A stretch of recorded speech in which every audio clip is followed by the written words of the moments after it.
সাহাবা বলেন ফারফা রাসাহু, হঠাৎ আল্লাহর নবী উপরে মাথা উঠাইলেন। আমরা নবীর দিকে এক দৃষ্টিতে এইভাবে তাকায় রইলাম। মাথা উঠানোর পর কবরের দিকে আল্লাহর নবী তাকাইলেন, তাকায় বললেন, এ সাহাবাদের দল,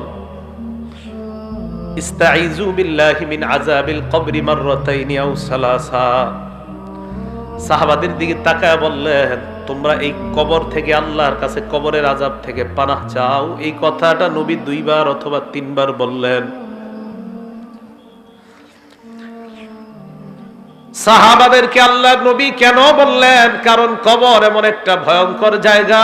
কবর আমাকে, আপনাকে, আমাদের সকলকে প্রত্যেকদিন ডাক দিয়ে বলে, আনা বাইতুল গুরবা, আমি কিন্তু অপরিচিত ঘর, আমার কাছে আসার আগে চিন্তা ভাবনা করে আসবা। আনা বাইতুল ওয়াহদা, আমি একা থাকার ঘর, আমার কাছে আসার আগে চিন্তা ভাবনা করে আসবা। আনা বাইতুদ দুদ, আমি পোকামাকড়ের ঘর, আমার কাছে আসার আগে চিন্তা ভাবনা করে আসবা। আনা বাইতুত তুরাব, আমি মাটির ঘর, আমার কাছে আসার আগে চিন্তা ভাবনা করে আসবা। মুসলমান মাটির উপর যখন একটা দৌড় দেন, সাবধানে দৌড় দিবেন।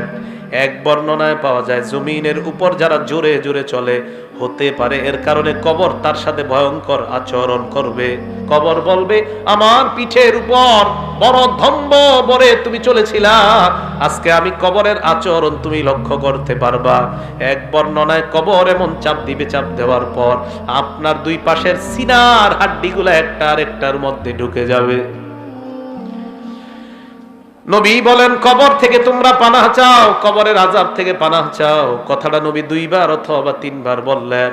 এবার আল্লাহর নবী কয়, জানোনি কেন? ফা ইন্নাল আবদাল মুমিনা ইযা কানা ফি ইনকিতাইম মিনাদ দুনিয়া ওয়া ইকবালিম মিনাল আখিরাহ।